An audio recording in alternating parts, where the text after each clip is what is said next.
अला रसूलिही नबील करीम। अम्मा बाद फ़ऊज़ु बिल्लाहि मिनश शैतानिर रजीम। बिस्मिल्लाहिर रहमानिर रहीम।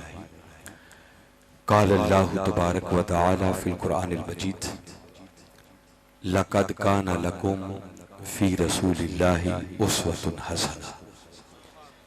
सदक़ल्लाहुल अज़ीम।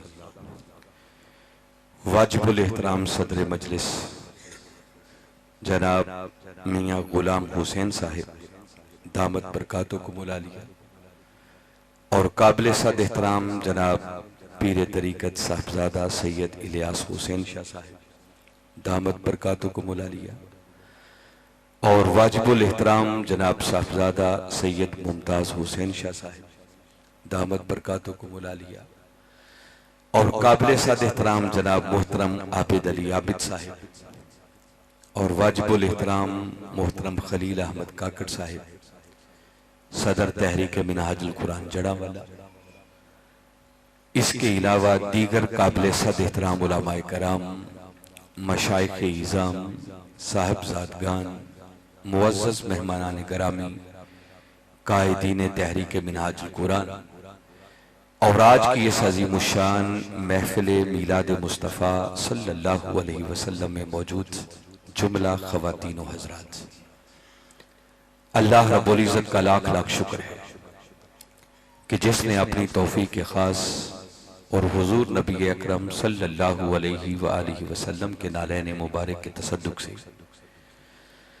हमें आज की इस निहायत ही बाबरकत नशिस्त में हाजिर होने की तौफ़ीक़ अता फरमाई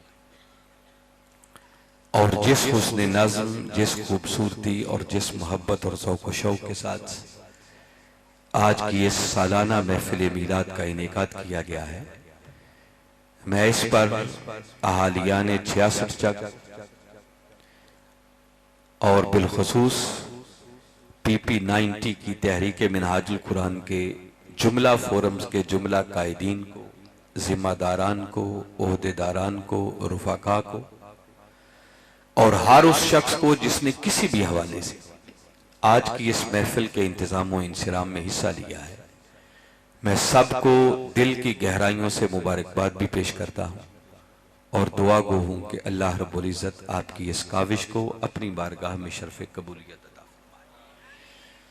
और फिर आज की इस महफिल में बिलखुसूस मेरे कायद के दो दीवाने मोहतरम गुलाम नबी साहिब और सूफी गुलजार अहमद कि फैसलाबाद से तशरीफ़ लाए हैं, मैं इनको वेलकम भी कहता हूँ और इनका शुक्रिया भी अदा करता हूँ कि अपनी मसरूफियात से वक्त निकाल कर आए और आज की इस महफिल की रौनक को इन्होंने तो भला किया। हमारी खुशनसीबी, जैसे मैंने अर्ज किया है कि अल्लाह रब्बुल इज़्ज़त ने हमारी जिंदगियों के अंदर हमें एक मरतबा फिर अपने महबूब मुकर्रम सल्लल्लाहु अलैहि वसल्लम की विलादत बासआदत का अजीम महीना अता और फकत महीना ही अता नहीं फरमाया बल्कि उसने फिर हमें अपने महबूब का मीलाद बनाने का शर्फ भी अदा किया। इस पर हम जितना भी उसका शुक्र अदा करें मैं समझता हूं कम है।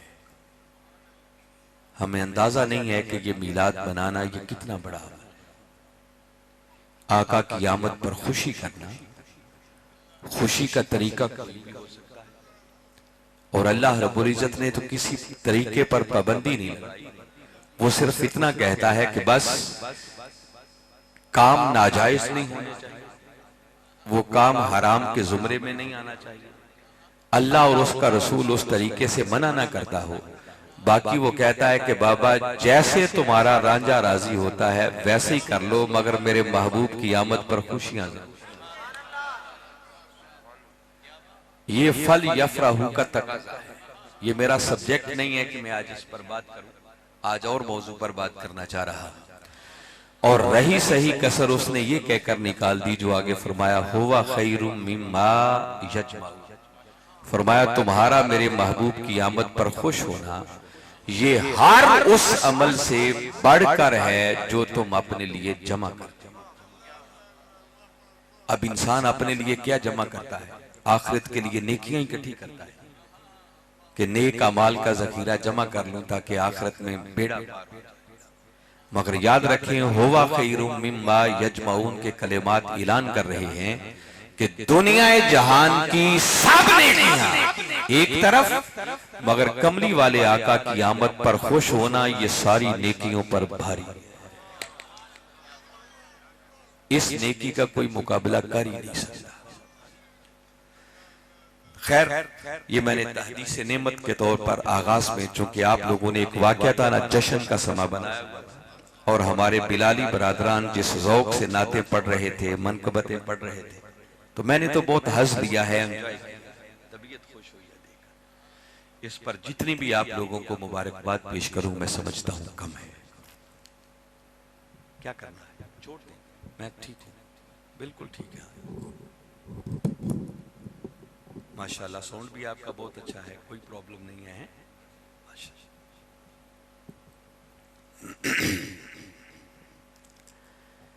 आज की इस नशिस्त में गुफ्तगू के उन्वान के तौर पर जो चंद कलिमात मुकद्दसा मैंने तिलावत करने का शर्फ हासिल किया है, उनकी रोशनी में एक बड़ी अहम बात की तरफ आपको मुतवज्जो करना चाह रहा हूं। और वो बात यह है कि देखिए, जैसे ही रबीउल अव्वल के महीने का आगाज होता है तो गलियां और बाजार सजना शुरू हो जाते हैं, हर तरफ लाइटिंग हो जाती है, झंडियां लग जाती हैं, घर घर महाफिले मीलाद शुरू हो जाती है, महाफिले नात शुरू हो जाती है, मिलाद पाक के जुलूस निकाले जाते हैं, मिठाइयां बांटी जाती हैं। और जैसे जैसे 12 रबीउल अव्वल का दिन करीब आता जाता है, ये सब खुशियां भी अपने जौबन और उरूज की तरफ बढ़ती चली जाती हैं। और 12 रबीउल अव्वल के दिन के तो फिर क्या कहने, वो तो आशिकों के ईमान पर एक बहार का दिन होता है, एक जश्न का समा होता है। और अभी देखें, मीलाद का महीना अपने इख्तिताम को पहुंच चुका, मगर इसके बावजूद मीलाद की महाफिल अपने जौबन और उरूज पर, और अभी कई महीनों तक जारी रहेगी। और आका का मीलाद तो सारा साल ही जारी है। वो किसी ने क्या खूब कहा है ना, कि जब नहीं मिलती कहीं से भी सुकून की दौलत, आका तेरी महफिल तेरे दीवाने सजा। तो मीलाद तो भाई सारा साल ही जारी रहता है, मगर 66 चक वालों, आपसे आज एक खास बात जो करना चाह रहा हूं वो ये कि कभी आपने सोचा कि कमली वाले आका सल्लल्लाहु अलैहि वसल्लम की जिस आमद पर हम इतने जश्न करते हैं, गलियां और बाजार सजाते हैं, इतनी कसरत से महाफिले मीलाद करते हैं, महाफिले नात करते हैं, मिठाइयां बांटते हैं, जुलूस निकालते हैं, तो अल्लाह रब्बुल इज्जत को जरूरत क्या पड़ गई थी कि उसने 12 रबीउल अव्वल की सुबह अपने महबूब मुकर्रम सल्लल्लाहु अलैहि वसल्लम को लिबाताए बशरी में सैयदा आमिना रजी अल्लाह तआला अन्हा की गोद में भेजा। तो क्यों भेजा? एक बहुत बड़ा सवाल है जो मैं आपके सामने रख रहा हूं। देखिए, ये हम जितने जश्न करते हैं, ये कमली वाले आका सल्लल्लाहु अलैहि वसल्लम की विलादत बासआदत पे करते हैं। 12 रबीउल अव्वल की सुबह जब आप लिबाताए बशरी में तशरीफ लाए, तो उस आमद की खुशी में हम हर साल रबीउल अव्वल पे जश्न करते हैं। और ये बात यकीनन आपको मालूम होगी कि हमारे आका सल्लल्लाहु अलैहि वसल्लम की इब्तिदा वो कोई आपकी विलादत से नहीं है, आप अपनी विलादत से भी बहुत पहले के। क्या ख्याल है? कमली वाले आका के होने की बात तो क्या करनी है। याद रखें कि एक आम इंसान, उसकी इब्तिदा भी विलादत से नहीं है, बल्कि वो अपनी विलादत से बहुत पहले का है। ये एक अलग अलमिया है कि आज हम खुद अपनी हिस्ट्री और तारीख भी भूल चुके हैं। हम कब से हैं, इस वक्त कहां हैं, कहां जाना है, ये सब आज हम फरामोश कर रहे हैं। तो मैं अर्ज कर रहा हूं कि एक आम इंसान की इब्तिदा भी उसकी विलादत से नहीं है, वो विलादत से भी बहुत पहले। कब से है? मुमकिन है मेरे इन जुमलों को सुनकर किसी का ध्यान इस तरफ चला जाए कि अगर इंसान की इब्तिदा उसकी विलादत से नहीं है, तो शायद फिर रहम मादर में लुत्फे से उसकी इब्तिदा। कोई 2-4 कदम जरा और पीछे चला जाए तो शायद किसी का ध्यान इधर जाए कि आलमे अरवाह से इंसान, किसी का तखय्युल थोड़ा और परवाज करे तो मुमकिन है कोई इस नतीजे पर पहुंचे कि शायद बारी ताला ने जब अमरे कुन जारी किया होगा तो उसके नतीजे में इंसान बीमार से वजूद में आया। मगर जड़ा वाला वालों याद रखो कि मरहलाए कुन समेत ये सब बातें बाद की हैं, इंसान इन सब मरहलों से भी बहुत पहले। मैं इस वक्त कोई ज्यादा टेक्निकल, दकीक और मुश्किल बातों में नहीं जा रहा, क्योंकि खासा वक्त हो चुका है। आसान आसान बातें जो समझ में आ सके सिर्फ वो आप तक पहुंचाना चाहता। मेरी आवाज क्लियर समझ आ रही है? ज्यादा शोर तो नहीं? अगर इको थोड़ी सी कम हो जाए, आवाज बेहतर रहे, तो शायद लोगों के समझने में और आसानी हो सकती है। ताहम साउंड आपका बहुत अच्छा है भाई। तो मैं अर्ज कर रहा हूं कि हाज़रीन मुकर्रम, मरहलाए कुन समेत ये सब बातें बाद की हैं, इंसान इन सब मरहलों से भी बहुत पहले का है। इस पर कुरान भी मौजूद है, अहादीस का जखीरा भी है। मैं उस डिटेल की तरफ नहीं जाना चाह रहा क्योंकि मेरा सब्जेक्ट आ जाओ। मैं सिर्फ अपनी बात की तायीद के तौर पर यह कहना चाह रहा हूं कि जो कुछ मैंने कहा है ना, आप जिस आरिफ को, जिस आशिक को, जिस अल्लाह वाले को भी पूछेंगे ना, उसका जवाब इस मौजू पर मेरी कही हुई बात से डिफरेंट नहीं होगा। ये निचोड़ है कुरान और हदीस का जो मैंने दिया है। अपनी बात की तायीद के लिए और आपके ज़ौक़ के लिए सिर्फ दो आरिफों की एक एक बात बताता हूं ताकि बात पक्की हो जाए और आपको थोड़ा ज़ौक़ भी मिले। अभी ये जो मैंने बात की है कि इंसान मरहला कुन से भी बहुत पहले, अगर ये बात गोलड़ा शरीफ की सरकार पीर मेहर अली शाह साहब रहमतुल्लाहि ताला अलैह से पूछें कि हुजूर आप इस मौजू पर क्या फरमाते, तो आप फरमाते हैं कि कुन फयकून ते कल दिगा।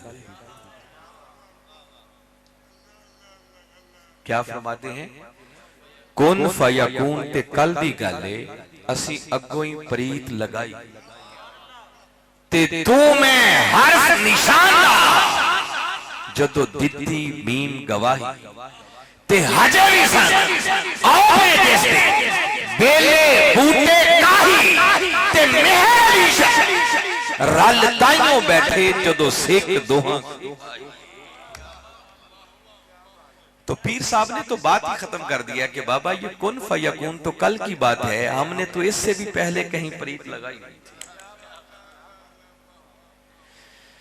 और यही बात अगर हजरत सुल्तानुल आरिफीन सुल्तान बाहू रहमतुल्लाहि ताला अलैह से पूछे तो वो इस मौजू पर जब लबकुशाई करते हैं तो वो फरमाते हैं कि कुन फयकून जदों फरमाया उदों असां भी गोले हासे। ये जो आरिफ लोग हैं ना, ये कुरान और हदीस का निचोड़ होता है जो इनकी बात। वो फरमाते हैं कि कुन फयकून जदों फरमाया उदों असां भी कोले हासे ते कालू बला असी कन्नी सुनिया कोई गूंगे डोरे नासे ते इको ला मकान मकान सी साडा ते किथे आण बुतां विच फासे ते नफ्स पलीद पलीद चा कीता कोई असल पलीद ता नासे। तो मैंने सिंपली आपको इतना बताया है कि याद रखें, एक आम इंसान की इब्तिदा भी उसकी विलादत से नहीं है बल्कि वो मरहला कुन से भी बहुत पहले का है। तो 66 चक वालों जरा सोचो कि अगर एक आम इंसान की इब्तिदा भी उसकी विलादत से नहीं है, वो मरहला कुन से भी बहुत पहले का है, तो चश्मे तसव्वुर में लाएं फिर कमली वाले आका के होने का आलम क्या होगा। आप कब से हमारे आका सल्लल्लाहु अलैहि वसल्लम तो उस वक्त भी थे जब कायनात की कोई शय भी अभी मार्ज़ वजूद में नहीं आई थी। हजरत जाबिर रजी अल्लाह तआला अन्हु ने एक दिन सवाल किया था कि आका जरा इरशाद फरमाएं कि अल्लाह रब्बुल इज्जत ने इस कायनात के अंदर सबसे पहले किस चीज को तख्लीक। तो मेरे आका सल्लल्लाहु अलैहि वसल्लम ने फरमाया कि ऐ जाबिर, जब कायनात की कोई शय भी अभी मार्ज़ वजूद में नहीं आई थी तो उस वक्त सबसे पहले अल्लाह ने बराह रास्त अपने नूर के फैज से तेरे नबी के नूर को पैदा फरमाया था। तो मैंने अर्ज किया कि आका तो उस वक्त भी थे जब कायनात की कोई शय भी अभी मारज़ वजूद में नहीं आई थी। इमाम हल्बी रहमतुल्लाहि ताला अलैहि ने सीरत हल्बिया में बयान किया कि एक दिन आका जलवा अफरोज थे और जिब्रील अमीन अलैहिस्सलाम आपकी खिदमत में हाजिर थे, और वो आपकी खिदमत में हाजिर होकर अपनी दराज़ी उम्र पर बड़ा फख्र कर रहे थे कि अल्लाह ने मुझे बड़ी लंबी उम्र अता की। मेरे आका सल्लल्लाहु अलैहि वसल्लम ने पूछा कि जिब्रील, जिस दराज़ी उम्र पर इतना फख्र कर रहे हो तो कुछ अंदाजा है कि तुम्हारी उम्र कितनी होगी? अर्ज करते हैं आका, एक बात से अंदाजा हो सकता है कि जब कायनात की कोई शय भी अभी मार्ज़ वजूद में नहीं आई थी तो उस वक्त अल्लाह रब्बुल इज्जत के हिजाबात अज़मत में से चौथे पर्दा अज़मत में एक सितारा चमकता था जो 70,000 साल के बाद तलू होता था, और आका मैंने अब तक अपनी जिंदगी में उसे 72,000 मर्तबा देखा। तो यहां से अंदाजा कर ले मेरी उम्र कितनी होगी। मेरे आका ने सुनकर तबस्सुम फरमाया और पूछा कि जिब्रील, अगर दोबारा उसी सितारे को देखो तो क्या पहचान लोगे? अर्ज की, आका जिसे 72,000 मर्तबा देखा हो उसे नहीं पहचानूंगा तो किसे पहचान? बस मेरे आका ने पेशानी से अमामा जो हटाया तो पेशानी मुस्तफा में वही तारा नजर आया। और रिवायत के अल्फाज ये हैं कि मेरे आका फरमाने लगे कि जिब्रील, उस अल्लाह की इज्जत की कसम जिसके कब्जा कुदरत में मुझ मोहम्मद की जान है कि वो सितारा जो चौथे पर्दा अज़मत में 70,000 साल के बाद चमकता था और जिसे तूने 72,000 मर्तबा देखा है, फरमाया जिब्रील सुन ले, वो मुझ मोहम्मद मुस्तफा का नूर था। तो मैंने ये दो ईमान अफरोज बातें आपको सिर्फ इसलिए बताई ताकि आपका ये ईमान और यकीन मजीद पुख्ता हो सके कि हमारे आका सल्लल्लाहु अलैहि वसल्लम की इब्तिदा वो कोई आपकी विलादत से नहीं है, आप अपनी विलादत से भी बहुत पहले के। तो मेरा सवाल सादा सा ये है कि जब कमली वाले आका सल्लल्लाहु अलैहि वसल्लम पहले से ही मौजूद थे, वो जहां भी थे, जिस हाल में भी थे, तो अल्लाह को यह जरूरत क्यों पड़ी कि वो महबूब जिसे उसने सदियों हरीम नाज के पर्दों में रखा था, उसी महबूब को उसने 12 रबीउल अव्वल की सुबह लिबादा बशरी में फिर सैयदा आमिना रजी अल्लाह तआला अन्हा की गोद में भेजा। जिस आमद पर हम इतने जश्न करते हैं, इतनी खुशियां करते हैं, तो भेजा क्या? अगर आप नाराज ना हो तो मैं एक आज सख्त बात कहने लगा, मगर कच्ची बात नहीं, बात बड़ी पक्की कहने लगा। यह आपको मालूम है कि मेरा ताल्लुक मिनहाजुल कुरान से, और मेरी जिंदगी का सबसे बड़ा फख्र यह है कि मुझे वक्त के मुजद्दिद के जोड़ों से निस्बत है।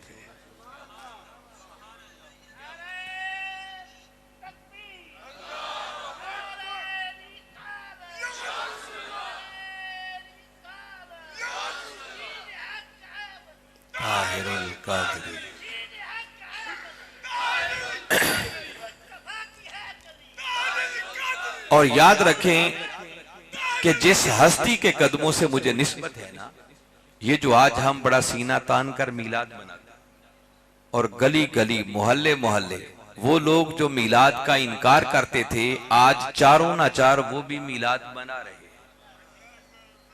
ये जो इस कसरत के साथ मीलाद हो रहा है और हर कोई जोशो जज्बे के साथ मीलाद मना रहा है, मैं बिला मुबालगा बड़ी मुहतात बात भी करूं तो इसके अंदर 90% क्रेडिट वो वक्त के मुजद्दिद हुजूर शेखुल इस्लाम डॉक्टर मोहम्मद ताहिरुल कादरी को जाता है।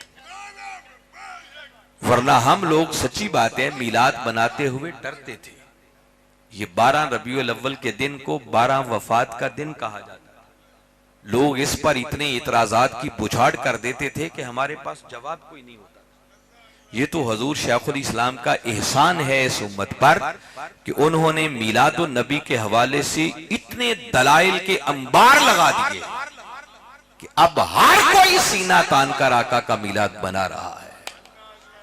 उनकी सिर्फ एक किताब मीलादुन नबी सल्लल्लाहु अलैहि वसल्लम पढ़ ले, जो कमो बेश 1000 सफ़हात पर मुश्तमिल है, और मीलाद के हवाले से जहन में जन्म लेने वाले हर सवाल का बड़ा शाफी और काफी जवाब कुरान और हदीस की रोशनी में उस किताब में मौजूद है। फिर आपके 20 खिताबात इस मौजू पर। आप उलमा के पास इतने दलाइल आ गए हैं इस मौजू पर कि किसी को इनकार की कोई गुंजाइश, वो आवाज जो बड़ी शिद्दत से उठती थी वो आवाज बड़ी दब गई है। और इस सदी में जिस तरह मिनहाजुल कुरान मीलाद करता है वो अपनी मिसाल आप है। ये अगर रंग कभी देखना हो तो 12 रबीउल अव्वल की रात मीनारे पाकिस्तान में होने वाली आलमी मीलाद मुस्तफ़ा कॉन्फ्रेंस में आए, आपको समझ आएगी कि आका के दीवाने मीलाद कैसे। ये मैंने जो चंद जुमले कहे किसी मकसद के तहत किए हैं, क्योंकि अगली मैं बात बड़ी सख्त कहने वाला। तो ये बताया इसलिए है कि मेरा ताल्लुक मीलाद बनाने वालों से है। मीलाद हमारा ईमान है, मीलाद हो रहा है, ये होता रहेगा, और वक्त के साथ साथ ये मीलाद बढ़ता भी। दुनिया की कोई ताकत इस मीलाद को नहीं रोक सकती। मगर ये बात याद रखें कि अल्लाह रब्बुल इज्जत ने 12 रबीउल अव्वल की सुबह अपने महबूब मुकर्रम सल्लल्लाहु अलैहि वसल्लम को लिबादाए बशरी में इसलिए नहीं भेजा था कि जब साल के बाद रबीउल अव्वल का महीना आए तो लोग मेरे महबूब की आमद की खुशी में गलियां और बाजार सजा दें। अल्लाह ने इसलिए नहीं भेजा था। अल्लाह ने इसलिए नहीं भेजा था कि जब रबीउल अव्वल का महीना आए तो लोग घर घर महफिले मीलाद करें। ये मकसद भी कोई नहीं। अल्लाह ने इसलिए भी नहीं भेजा था कि रबीउल अव्वल का महीना आए तो लोग मेरे महबूब के मीलाद के जुलूस निकालें। ये मकसद भी कोई नहीं था। अल्लाह ने इसलिए भी नहीं भेजा था कि 12 रबीउल अव्वल का दिन आए तो लोग मेरे महबूब की आमद के जश्न करें। और कभी ठंडे दिल से सोचें, आका की आमद के ये मकासद हो भी नहीं सकते। ज़हन इनको तस्लीम ही नहीं करता कि इतनी बड़ी नेमत अल्लाह ने अता की हो और मकसद सिर्फ इतना हो कि जिस दिन आका आए हो बस लोग उस दिन एक जश्न मनाएं। ये क्या मकसद? इसलिए नहीं भेजा था कि इस खुशी में लोग मिठाइयां बांटे। तो फिर आपके जहन में फौरी तौर पर जो एक सवाल आ रहा है वो ये, अगर ये मकासद नहीं थे तो फिर हम ये सब कुछ करते क्यों हैं? इसका जवाब मैं चलते चलते पहले दे देता हूं। इस पर घंटों भी चाहूं तो बात कर सकता हूं। बस आपके लिए इतना कह रहा हूं कि याद रखें, ये जो कुछ हम करते हैं ना, ये दरअसल हमारे ईमान का तकाजा है। ये क्या है? हमारे ईमान का। कोई पूछे कि ईमान का तकाजा क्यों है? ईमान का तकाजा इसलिए है कि ईमान नाम ही कमली वाले आका की मोहब्बत और इश्क में फना हो जाने का है। ये कुल कुरान और हदीस का निचोड़ है जो मैंने फिर एक जुमले में आपको। कोई जानना चाहे कि ईमान किसे कहते हैं, ईमान नाम ही कमली वाले आका की मोहब्बत, इश्क और अदब में फना हो जाने। वो जो कमली वाले आका की मोहब्बत और इश्क की शक्ल में ईमान हमारे सीनों में मौजूद है ना, ये मीलाद दर हकीकत उस इश्क के इजहार का एक जरिया है। अगर दिल में कमली वाले आका की मोहब्बत और इश्क है ना, तो आका का मीलाद धक्के से सेलिब्रेट हो जाएगा। इश्क फतवे नहीं पूछता कि ये जायज है या नाजायज। इश्क तो बहाने तलाश करता है कि यार की आमद की खुशियां करनी कैसे। ये दर हकीकत उस ईमान का सबूत है, उस मोहब्बत और इश्क के इजहार का एक जरिया है। ये हमारे ईमान का तकाजा है जो कुछ हम करते हैं। रह गई आका की आमद का मकसद, ये बात कि अल्लाह ने भेजा क्यों, तो याद रखें, कमा हक़्क़ुहु आका की आमद के मकासद क्या क्या थे वो या खुदा जानता है या उसका हबीब मोहम्मद मुस्तफ़ा सल्लल्लाहु अलैहि वसल्लम। ये किसी इंसानी अकल की समझ में आने वाली बात। मगर एक मकसद जिसको नजरअंदाज नहीं किया जा सकता, जिस पर कुरान रहनुमाई करता है, जिस पर आका की हदीस रहनुमाई करती है, वो कमली वाले आका सल्लल्लाहु अलैहि वसल्लम की आमद के मकासद में से एक सबसे बड़ा मकसद ये था कि अल्लाह ने अपने महबूब को लिबादाए बशरी में इसलिए भेजा ताकि इस उम्मत को उस नबी की सीरत मिले। क्या मिले? उस नबी की सीरत मिले। और ये सीरत मिल नहीं सकती थी जब तक हमारे आका लिबादाए बशरी में तशरीफ न लाते। अगर जहां थे वहीं उसी हाल में रहते तो हम बशरों को जिंदगी गुजारने का कोई रंग ढंग मुयस्सर ना आता। हमें जिंदगी गुजारने का दस्तूर अता करने के, हमें निजामे हयात अता करने के कि उठना कैसे है, बैठना कैसे है, सोना कैसे है, जागना कैसे है, आना कैसे है, जाना कैसे है, अल्लाह के हुकूक कैसे अदा करने हैं, बंदों के हुकूक कैसे अदा करने हैं, अल-गरज जीना कैसे है, मरना कैसे है, ये सब कुछ सिखाने के लिए अल्लाह रब्बुल इज्जत ने 12 रबीउल अव्वल की सुबह अपने महबूब मुकर्रम सल्लल्लाहु अलैहि वसल्लम को लिबादाए बशरी में सैयदा आमिना रजी अल्लाह ताला अन्हा की गोद में भेजा और भेजकर ऐलान किया, लक़द मन्नल्लाहु अलल मुमिनीना इज़ बअसा फ़ीहिम रसूला। फरमाया, मोमिनो, मैंने तुम पर बहुत बड़ा एहसान किया कि मैंने तुम्हें अपना महबूब ही अता कर दिया। आप कभी एक लम्हे के लिए सोचें कि अल्लाह ने हमें करोड़हा नेमतें अता की, मगर आज तक उसने कभी किसी नेमत का एहसान नहीं जतलाया, और एहसान जतलाना उसे ज़ेब भी नहीं देता। वो हमारा खालिक है, हमारा मालिक है, हमारा परवरदिगार है। अगर वो नेमतें वो अता नहीं करेगा तो कौन करेगा? ये सब कुछ उसने खुद अपने जिम्मा करम पर ले रखा। ये वजह है कि वो नेमतें देके कभी एहसान नहीं जतलाता, मगर कायनात में वाहिद एक नेमत ऐसी है, और वो नेमत वजूद मोहम्मद मुस्तफा सल्लल्लाहु अलैहि वसल्लम की है कि ये नेमत अता करके वो खुदा होकर भी बंदों को एहसान जतलाए बगैर नहीं रह सकता। तो जरा सोचो ये नेमत कितनी बड़ी नेमत होगी, और ये नेमत अता करके फिर उसने ऐलान किया और ये सीरत तैयबा अता करने के लिए अल्लाह ने अपने महबूब को लिबादाए बशरी में भेजा, जिस आमद पर हम इतने जश्न करते हैं, इतनी खुशियां मनाते हैं, गलियां और बाजार सजा देते हैं। और अगली अहम बात सुन ले, मैं आप सबकी तवज्जो चाहता हूं, मेरी बात को जाय नहीं करना। कुछ लोग मेरी तरफ नहीं देख रहे अभी। इन बच्चों को थोड़ा सा कंट्रोल में रखें, जो आगे बैठे हुए हैं भी बातें ना करें, और जो बड़े पीछे बैठे हुए हैं उनसे मेरी गुजारिश है कि पूरी तवज्जो मेरी तरफ रखें। और अगर कैमरे वालों के कैमरे सेट हो जाएं तो ये भी बैठे, तो पीछे वाले बहुत सारे लोग इसलिए मुतवज्जे नहीं है कि उनको मैं नजर ही नहीं आ रहा, आपकी वजह से रुकावट बन जाती है। बस सेट करके बेशक आप लोग भी बैठे और यकसुई से सुने। तो मैं अर्ज ये कर रहा था कि हाजरीन मुकर्रम, ये सीरत तैयबा जो अल्लाह रब्बुल इज्जत हमें अता करना चाहते थे, इसी सीरत तैयबा का दूसरा नाम दीन इस्लाम है। ये फिर बड़ी अहम बात मैं कह रहा हूं, वो इस्लाम जिस इस्लाम को हम अपना दीन कहते हैं, और बारी ताला ने कुरान में ऐलान किया, इन्न दीना इंदल्लाहिल इस्लाम, के बेशक अल्लाह के नजदीक दीन फकत इस्लाम ही है। वो दीन जिस दीन का नाम इस्लाम है, कोई जानना चाहे कि वो दीन क्या है, तो मैं फिर जिम्मेदारी से कह रहा हूं कि याद रखें, वो दीन सारे का सारा वो नाम ही नबी की सीरत और सुन्नत का है। इससे हटकर दीन किसी और शय का नाम नहीं है।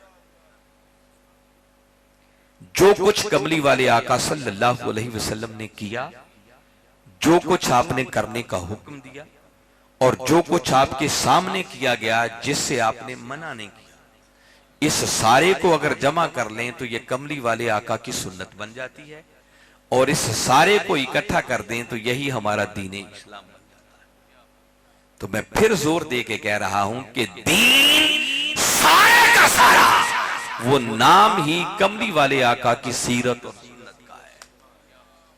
और अगर किसी के जहन में एक ख्याल आए कि अगर दीन नबी की सीरत और सुन्नत का नाम है तो फिर कुरान क्या है, किताब क्या है, तो जड़ा वाला वालों सुन लो, एक जुमला इस पर भी कह देता हूं, और जिम्मेदारी से यह बात भी कह रहा हूं कि असल दीन वो नाम है नबी की सीरत और सुन्नत का। रह गई किताब, तो किताब तो उस सीरत को क़यामत तक महफूज रखने का एक उलूही इंतजाम है। अब मुझे मालूम नहीं है ये बात कितनों को समझ आई है और कितनों को नहीं। ये जुमला मैंने एक बहुत बड़ा कहा है, मैं फिर कह रहा हूं ताकि जो मुतवज्जे नहीं थे वो फिर सुने। ये अहम बात कह रहा हूं। असल दीन वो नाम ही नबी की सीरत और सुन्नत का है। रह गई किताब, तो किताब तो सिर्फ उस सीरत को क़यामत तक महफूज रखने का एक उलूही इंतजाम है। एक कमली वाले आका सल्लल्लाहु अलैहि वसल्लम की सीरत वो है जो आका के गुलाम लिखते। किसी ने उसवाए कामिल के नाम से लिखी, किसी ने सीरतुन नबी के नाम से लिखी, किसी ने ज़ियाउन नबी के नाम से लिखी, हुजूर शेखुल इस्लाम ने सीरतुर रसूल के नाम से लिखी। और एक कमली वाले आका की सीरत वो है जो कुरान की शक्ल में खुद खुदा ने लिखी। किसी ने उम्मुल मोमिनीन हजरत आयशा सिद्दीका रज़ी अल्लाह तआला अन्हा से पूछा कि उम्मुल मोमिनीन जरा फरमाएं हमारे आका के अखलाक कैसे थे। जवाब देती हैं काना खुलुकुहुल कुरान। ए पूछने वाले, क्या कुरान पढ़ के नहीं देखा? ये सारे का सारा कुरान उस कमली वाले आका की अदाओं का नाम है। ये कुरान कमली वाले आका के अखलाक पर मुश्तमिल कायनात की सबसे बड़ी किताब है। इससे बड़ी आका की सीरत पर मुश्तमिल कोई किताब नहीं है। इसलिए मैंने कहा कि असल दीन वो नाम है नबी की सीरत और सुन्नत का। रह गई किताब, तो किताब तो उस सीरत को क़यामत तक महफूज रखने का एक उलूही इंतजाम है। अगर आप सुनने के मूड में बैठे हो तो मैं एक बड़ी ईमान अफरोज बात आज आपको समझाता, ताकि इस बात पर दलील हो जाए। आपको कुछ याद है कि नमाज कब फर्ज हुई थी? नहीं याद, मगर इतनी बात याद है कि जब आका मेराज पर गए थे तो मेराज की रात नमाज तोहफे में मिली। मेराज कब हुई थी? ये हुई थी नबूवत के 10वें साल। जिस बात पर जमहूर अहले इल्म का इत्तेफाक है वो नबूवत का 10वां साल है।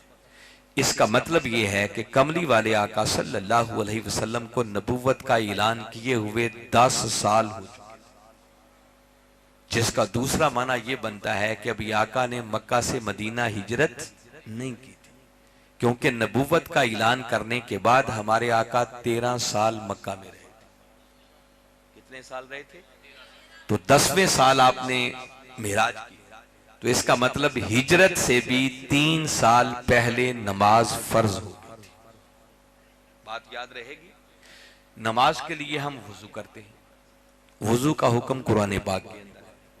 और आपको मालूम है कि यह वुजू का हुक्म कब नाजिल हुआ? नहीं याद होगा, मैं आपको बताता। कुरान पाक की एक सूरत है सूरा माइदा। मौजूदा तरतीब में यह 5वीं सूरत है, मगर नुज़ूल के एतबार से यह सबसे आखिर में नाजिल होने वाली सूरतों में शुमार। यह सूरा माइदा 6 हिजरी में उतरना शुरू हुई और थोड़ी थोड़ी करके ये आखिर वक्त तक उतरती रही।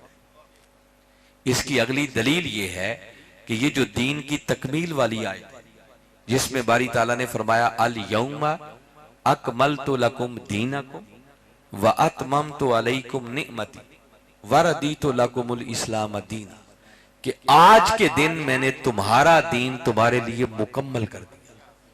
ये जो दीन की तकमील वाली आयत है ये सूरा माइदा का हिस्सा है। इसका मतलब ये आयत तो एंड पे उतरी, तो ये सूरत भी आखिर में नाजिल होने वाली सूरतों में शुमार हुई। तो ये सूरत उतरना कब शुरू हुई? 6 हिजरी में। कब उतरना शुरू हुई? 6 हिजरी का मतलब है कि आका को मक्का से मदीना हिजरत किए हुए 6 साल बीत चुके थे। और इस सूरा माइदा के अंदर है वुजू के हुक्म वाली आयत। कुछ लोग सो रहे हैं, खलील साहब आप देख लें भाई, है ना, कुछ लोग सो रहे। चलो इतने से कई और भी जाग गए होंगे। किसी के करीब को सो रहा हो तो थोड़ा सा हिला दें, वक्त निकाल कर आए हैं तो थोड़ी बात तो वो सुने ना भाई।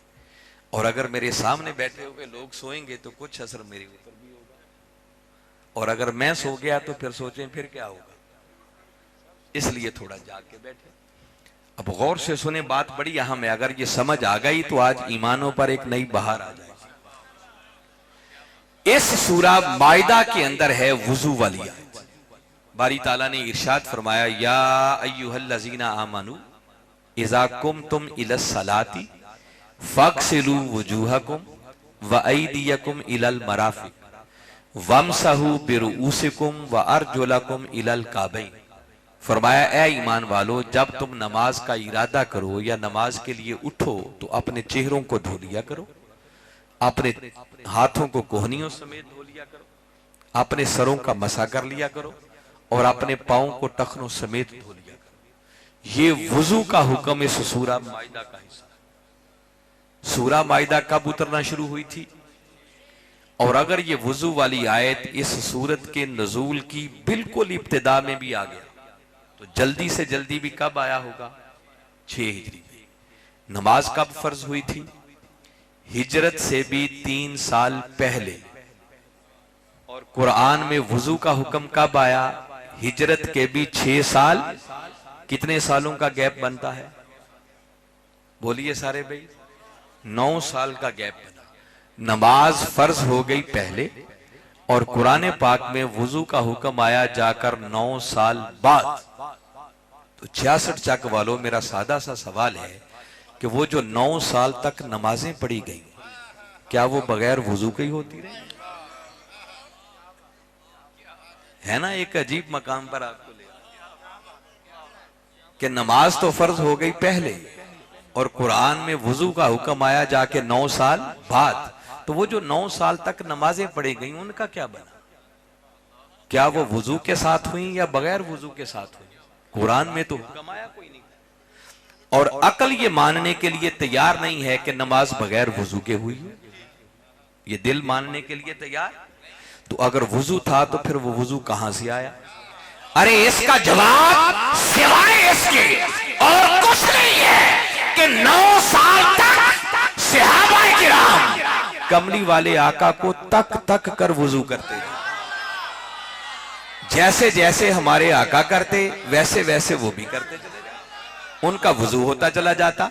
मगर 9 साल बाद बारी ताला ने फैसला फरमाया होगा कि आज तो मेरे मुस्तफा के गुलाम मेरे महबूब को तक तक कर वुजू कर रहे हैं, मगर वो जो क्यामत तक आएंगे उनको कैसे पता चलेगा कि ये रसूल वुजू कैसे करता था? तो बारी ताला ने 9 साल बाद अपने महबूब के उसी अमल को आसमानों से कुरान बना के नाज़िल किया। इसलिए मैंने कहा कि लोगों, असल दीन वो नाम है नबी की सीरत और सुन्नत का। रह गई किताब, तो किताब तो उस सीरत को क़यामत तक महफूज रखने का एक उलूही इंतजाम है। और यह सीरत अता करने के लिए जिस सीरत ने हमारा दीन बनना था, अल्लाह रब्बुल इज्जत ने 12 रबीउल अव्वल की सुबह अपने महबूब को लिबादाए बशरी में भेजा। जिस आमद पर हम खुशियां करते हैं, जश्न करते हैं, जुलूस निकालते हैं, मिठाइयां बांटते हैं। अब हाज़रीन मुकर्रम, अलमिया ये है, हम सारे मीलाद मनाने वाले बैठे हैं, हम आका की आमद का जश्न तो कर लेते हैं, गलियां बाजार भी सजा लेते हैं, जुलूस भी निकाल लेते हैं, मिठाइयां भी बांट लेते हैं, मगर जो सीरत अता करने के लिए अल्लाह ने अपने महबूब को भेजा था, जो हमें जिंदगी गुजारने का रंग ढंग सिखाने के लिए और दीन इस्लाम अता करने के लिए आका को भेजा था, आज हमने उस सीरत तैयबा और उस दीन इस्लाम को पसे पुष्ट डाल दिया है। हम क्या करते हैं? हम आका की आमद की धूम मचा देते हैं कि आका आ गए, बस फिर रबीउल अव्वल गुजरा, फिर रसूल अपने घर, हम अपने घर। इस बात से आज सरोकार ही बाकी नहीं रहा कि आका लेकर क्या आए थे, आका देने क्या आए थे, हमें जिंदगी गुजारने का दस्तूर क्या अदा करने आए थे। आज इस बात को हम भूल चुके हैं। मैं बड़ी तल्ख बातें कह रहा, ये बातें आपको कोई नहीं बताएगा। जलसों में लोग ऐसी बातें नहीं करते, उनको क्या जरूरत कि ऐसी खुश्क बातें करें। वो तो करेंगे जैसे नारे लगे, कुछ सुर लगाएंगे, दौड़ा सुनाएंगे ताकि पैसे भी मिले और मसला भी हल। ऐसी बातें आपको कोई नहीं सुनाएगा, किसी का दिमाग खराब तो नहीं है। अब गौर से सुने जो मैं बातें कह रहा हूं। हमारी सूरत हाल ये है कि हम सारी सारी रात बैठ के